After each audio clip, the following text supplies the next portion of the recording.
Dans l'ombre des négociations, c'est une guerre sans merci, une guerre clandestine qui vise depuis des années l'Iran et son programme nucléaire. Étonnamment, Téhéran ne s'en cache pas. Presse TV, la télévision officielle du régime, vient de diffuser ce documentaire qui présente l'industrie du sabotage. Israël et ses alliés occidentaux sont accusés de tout mettre en œuvre pour anéantir les ambitions nucléaires de l'Iran. Livraison de pièces défectueuses ou remplies d'explosifs, cyberattaques comme Stuxnet, ce verre informatique capable d'enrayer le moteur de centrifugeuses. La liste des actions mystérieuses attribuées à la CIA et au Mossad est longue, et elles ont coûté cher à la République islamique. D'autres sont plus spectaculaires, comme l'assassinat de scientifiques ou d'ingénieurs iraniens.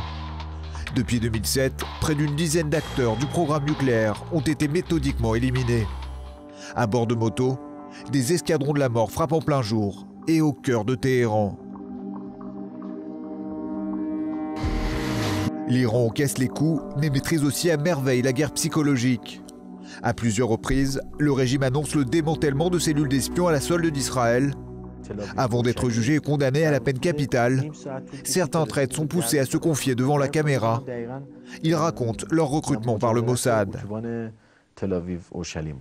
Au dire de nombreux diplomates occidentaux, les services secrets israéliens seraient en première ligne dans la lutte contre le programme nucléaire iranien.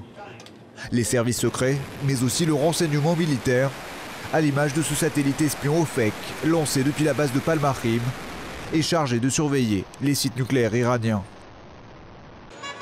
Mais pour l'appareil sécuritaire israélien, la pierre angulaire de cette lutte reste le renversement du régime.